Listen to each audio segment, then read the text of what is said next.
al rescate de tu niño, niña interior. Primera parte. Cuando eliminas corazas, anulas compulsiones por controlar, ser perfecto, evadirte, victimizarte, observas que son solo máscaras que te permitieron sobrevivir, pero siempre hay una oportunidad de vivir sin el sobreviviente interno, sino desde el verdadero yo. Eso le da un matiz y un color muy diferente a tu vida y a tus relaciones. Estamos tan identificados con la máscara que nos protegió del dolor y del sentimiento de vulnerabilidad. Tenemos tan pocos espacios para expresarnos y sentirnos seguros, aceptados y amados, que descubrir tu falsa personalidad y dirigirla con amor para eliminar la rigidez, para permear otra energía y aprender a confiar en que tu yo adulto puede poner al mando de tu vida al adulto, dirigir al niño herido con paciencia, sabiduría y amor, parece imposible. Todos hemos escuchado que nuestras enfermedades son una expresión de algo emocional, un desequilibrio en partes más profundas, como son las emociones o las creencias. Esas partes menos evidentes son el origen de muchas cosas que reflejamos a nivel físico: la forma del cuerpo, las enfermedades, las defensas. Todo tiene un origen más sutil que de pronto ignoramos porque no es material. No nos enteramos hasta que llega a lo físico, pero antes no lo conocemos ni lo percibimos. Todo nace en nuestras creencias, decía Buda. El universo se constituye con nuestros pensamientos, con ellos creamos el mundo.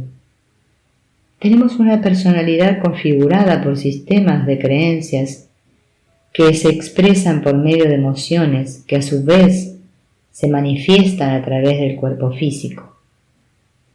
Estos trabajan como capas en la personalidad con un funcionamiento conectado pero independiente, por lo que tenemos un mayor desarrollo a nivel emocional o mental, o mayor desarrollo emocional que físico. ¿Cómo se forman las heridas? Para entender dónde se ubican las heridas de la infancia y cómo sanarlas, es importante saber cómo se forma, qué es y cómo se nutre el cuerpo emocional presente en todas las capas de la personalidad. Es una parte fundamental que expresamos desde los primeros momentos de vida. Muchas veces, por muy claras que tengamos las cosas en nuestra mente, si en el cuerpo emocional hay nudos de dolor, ellos determinarán la realidad, sin importar qué tan claro lo tengamos en nuestra mente. Por ejemplo, si quiero poner un negocio y tengo los conocimientos y el dinero, pero mis emociones dominan miedo por una fuerte creencia de que si fracaso, todos se burlarán de mí y me dejarán de querer, el mismo miedo lo malogrará todo. Cuando esta creencia y esa emoción toman fuerza y no eres consciente de eso, puedes tener tanto peso en tu historia que se manifiesta por medio de un autosabotaje o desánimo que intenta convencerte de que en realidad no lo deseas. Desde lo más básico, el cuerpo emocional es nuestra parte más instintiva, impulsiva, irracional, simbiótica y sensorial. Busca satisfacer sus necesidades de manera un poco animal, casi desde la supervivencia. Cuando vemos a dos personas dándose de golpes o peleando por comida, actúa el yo emocional, que es más arcaico. Sin embargo, el cuerpo emocional también expresa emociones de belleza y amor muy sutiles. Son más maduras y nos permiten conectarnos con la vida desde la alegría y el placer. En todo hay una dualidad, una parte oscura, instintiva y burda, y un lado luminoso, armonioso y sutil. Esto depende de nuestro nivel de madurez y desde dónde nos manifestamos. Cuando vivimos desde el niño herido, nos sentimos enojados, celosos, envidiosos, rencorosos, etc.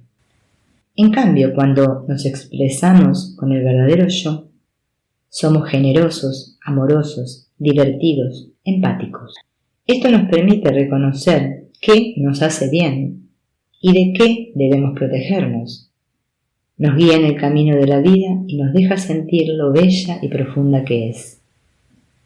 Si estamos junto a la persona que amamos y nos sentimos uno con él o ella, vivimos ese sentimiento de amor mediante el cuerpo emocional y también un profundo dolor cuando nos sentimos traicionados.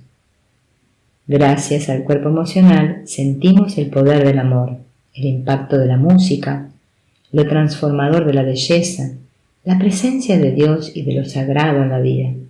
Asimismo, las emociones más instintivas, como los celos o la envidia, o las más sutiles, como la compasión y el amor. Todas ellas se alojan en el cuerpo emocional. Sin él, la vida sería plana, sin emotividad, robotizada, puro deber, pura racionalidad. ¿Cómo madura el cuerpo emocional? Empieza desde niño, ante el contacto, la expresión y el entendimiento de lo que siente acompañado de los padres. Eso le permitirá ganar terreno y manejar mejor esa parte de sí. Cuando somos niños y no tenemos afecto ni sentido de pertenencia y estructura básica, nos sentimos abandonados y rechazados. El dolor de estas heridas se traduce en vergüenza, sentimiento de falta de amor por la persona que soy, sentirse inadecuado e inseguro. Este sentimiento interno hace sentir que algo en mí está mal y me rechazo. Un niño piensa, seguro que mis padres no me abrazan porque algo está mal en mí. No soy una persona valiosa porque mi padre no quiere verme.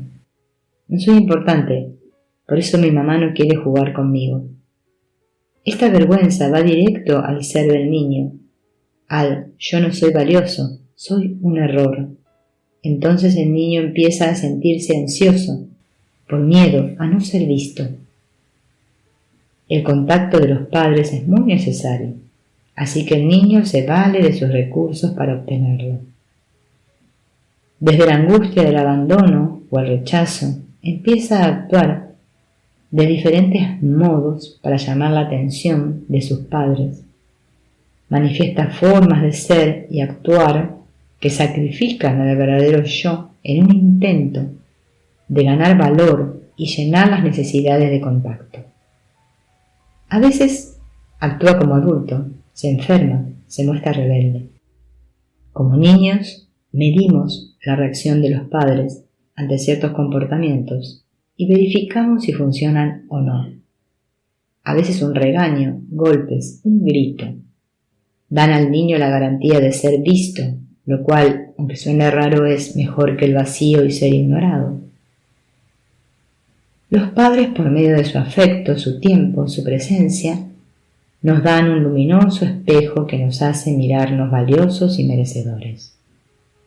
Y cuando están ausentes, el espejo donde nos miramos se rompe. Para un niño, no ser visto por sus padres y la ausencia de seguridad, afecto y protección son como estar en peligro de muerte. Es un tema de sobrevivencia. El vacío y la ausencia de los padres provocan una enorme angustia en el niño, pues no tiene recursos de ningún tipo para salir adelante solo, de manera que intenta de todo para que sus padres lo vean, aunque sea sacrificándose. Siempre elegimos, incluso cuando somos niños, con base en nuestro temperamento, un recurso con el que cada uno viene a esta vida y nos permite reaccionar de una u otra forma. Por eso, en una familia con 3 hermanos que presencian la misma discusión de sus padres, cada uno toma decisiones diferentes aunque la realidad sea la misma. Uno decide salir de la habitación, otro entrar a la discusión y el otro seguir viendo la tele. Las decisiones que tomamos suelen ser de 3 tipos: rescatar, evadir y llamar la atención. Cuando elegimos rescatar, nos convertimos en los padres de nuestros padres. Desde nuestra intuición y sabiduría de niños, sabemos qué hacer. Nos vamos convirtiendo en consejeros, paño de lágrimas, aliados del padre o la madre. Buscamos cariño y aceptación, nos sacrificamos por ellos, haciendo todo para complacerlos. Cuando elegimos rescatar a nuestros padres, sacrificamos nuestras necesidades por las de ellos. Crecemos con la angustia de que ellos estén bien y nada les pase. Rescatar se convierte en una compulsión y una manera de evadir las propias necesidades. Esa es la esencia de la codependencia, una forma de desplazarse por otros. Primero los padres y después por la pareja. Y si la humanidad entera lo permite, ¿por qué no? Todo con tal de ser visto, reconocido, aceptado por todos, excepto por ti. Te condenas como persona a ser esclava del rescate, ya que nunca llenas tu cuerpo emocional herido. La única manera de repararlo es que ese reconocimiento, esa relación con tu vulnerabilidad, ese respeto y amor por quien eres, venga de ti, para ti. Que vuelvas a ti y cubres las viejas heridas de tu cuerpo emocional para recibir de ti y de los otros el amor que sí cura. Rescatas a la niña que fuiste proyectando en tus padres o en uno de ellos en tus relaciones actuales de manera inconsciente. Esperas que algún día ese padre o esa madre imaginarios estén completos para ti. Esa es la fantasía del niño interno. Cuando elegimos evadir, nos vamos a un mundo paralelo. Buscamos algún medio para no sentir lo que pasa con nuestros padres. Negamos el dolor y el conflicto que nos provoca. Cuando evadimos, nos anestesiamos emocionalmente. Nos sentimos ajenos a la situación. Perdemos identificación con esa familia, lo que genera falta de pertenencia a todo. Como una soledad crónica en la que no soy parte de nada. Podemos evadirnos mediante el estudio, los videojuegos, las drogas, la música, las fiestas, los amigos, etc. Hay muchas formas de lograrlo y dejar de sentir esa ausencia tan dolorosa.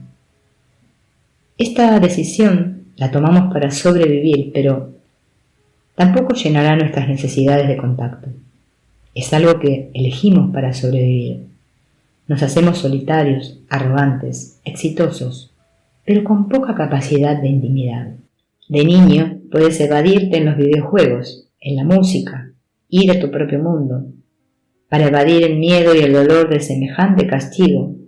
Había una persona a la cual sus padres encerraban en el ropero cuando se portaba mal, y para evadir el miedo y el dolor de semejante castigo, se contaba historias para alejarse de la realidad hasta quedarse dormida.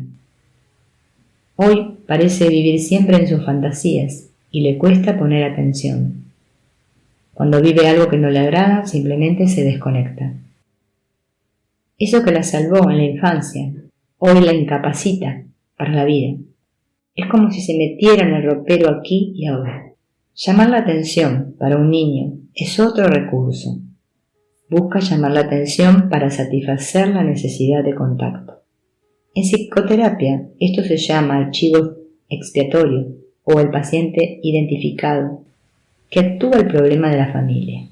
Parece que es quien tiene el problema de mala conducta en la escuela o de drogas, cuando en realidad manifiesta el problema familiar que no le permite llenar sus necesidades afectivas. Llamamos la atención siendo rebeldes, enfermándonos, lastimándonos con el alcohol o las drogas de manera destructiva, pero también siendo perfeccionistas, muy maduros, sacándonos buenas calificaciones, haciendo cosas que no correspondan a nuestra edad.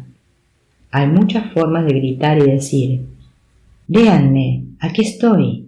Las decisiones que tomamos llenan nuestras necesidades afectivas, hacen algo para compensar lo que está mal en nosotros. Es lo que podemos hacer como niños y se convierte en una forma de identidad. Yo soy el mediador de mis padres. Yo soy quien complace a mi madre para que sea feliz. Yo soy el hijo problema. Se crea una identidad en la que se olvida quién es la persona en realidad. Esto funciona cuando eres un niño de 4, 6 u 8 años, porque son los únicos recursos que posees. El problema es que crecemos con la idea de que es la única manera de llenar nuestras necesidades. Ahora eres un adulto. Hay cientos de posibilidades más, pero no las conoces y aún utilizas los recursos que le sirvieron al niño que fuiste, porque estás completamente identificado con ese rol. Hay otros recursos que en verdad pueden llenar tus necesidades de afecto y contacto. El mayor problema es olvidar lo que necesitas y quién eres en realidad.